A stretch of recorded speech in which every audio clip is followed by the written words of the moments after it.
It is a landmark event not only for New York and for our museum and actually the whole country, because it is the first time, if you look at it historically, that you will be able to see the whole breadth of the collection from prehistoric Greek to late Roman since 1949. These galleries were built for Greek and Roman in the first quarter of the 20th century, and they lasted less than a quarter century, and they were turned into a restaurant and offices. They were put to other uses than Greek and Roman art, and half of the collection went into storage in 1949, and it's taken us over 60 years for it to be seen again. So basically you have not seen half of our holdings. Our public has not seen half of our works of art in the Department of Greek and Roman since 1949, and now you will get to see them in a logical progression from the earliest Greek to the end of the Roman Empire. We run everybody from Augustus to Caligula to Hadrian, Marcus Aurelius, Antoninus Pius. We are featuring everything from the Hellenistic and Roman gods, the basic ones for the Greeks and for the Latins, and we are for the Roman Empire, of course, and we're also emphasizing one great aspect of Roman art, which is portraiture. And we have private portraiture, starting with the Republican, very veristic portraits who look like people we may ourselves know, to the more idealized likenesses of the emperor and the imperial house. And we have a pretty good sequence of imperial likenesses, both in stone and bronze and in other works of art, decorative arts of smaller scale, such as gems.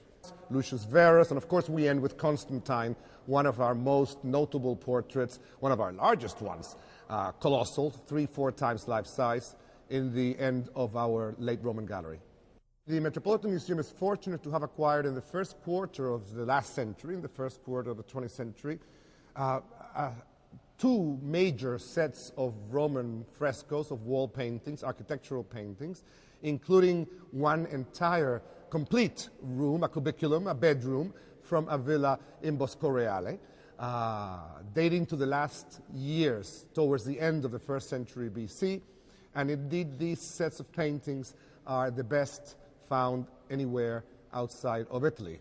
And I think the architectural depictions, the vividness of the paintings take us back to the days in the 70s of the 1st century AD, when the eruption of Vesuvius covered all of Pompeii and the adjacent areas, including Boscoreale and Boscotrecase. All of these suburbs around Pompeii were destroyed at the time of the eruption of Vesuvius, and here we have, frozen in time, a glimpse of the ancient world of the 1st century after Christ.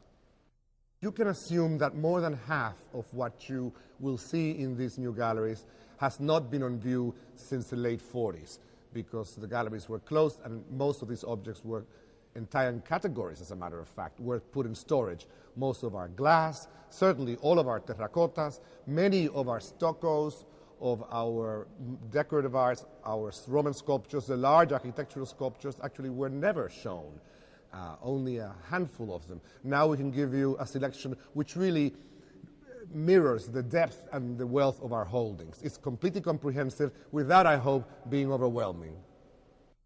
You can see a progression of the art of the ancient classical world from the earliest beginnings, let's say the 5th millennium in the Mediterranean, in the Aegean, the so-called Neolithic and Cycladic cultures of Greece, all the way through the end of the Roman Empire, in a progression which is logical, which is treated chronologically, stylistically, and thematically. So within each suite of galleries, chronologically, you have particular areas devoted to certain topics, which I hope will bring the visitor back more than one time. This is not a collection which can be enjoyed in only an hour.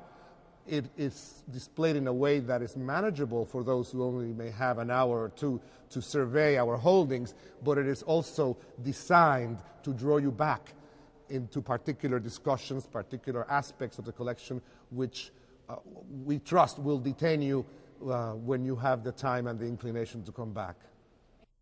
We start, for instance, in the archaic Greek galleries with depictions or an interpretation a discussion of athletics in the ancient world, a topic which is absolutely central to Greek culture of the classical period. And the first thematic presentation is athletics in the ancient world. What are the objects which were created to fulfill this need, all the way to funerary arts.